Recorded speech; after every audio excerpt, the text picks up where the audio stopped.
kinilaw na dilis. Ayan, sarap.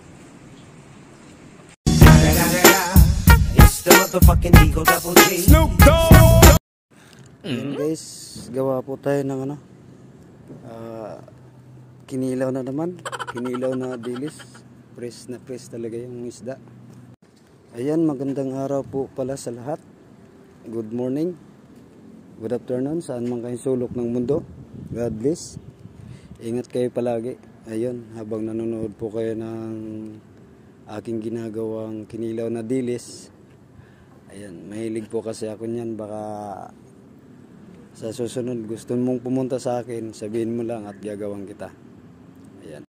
Gawang Pinoy po yan, kaya masarap. Hindi po gawa India po niyan. Kaya masarap po. Kaya titigan mo mabuti. Tingnan mo mabuti guys. Ayan, kung gaano kasarap. Ang daming sili nilalagay ko.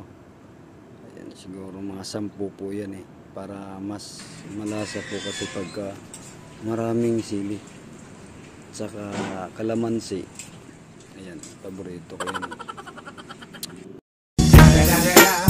It's the motherfucking Eagle Double G. Snoop Dogg.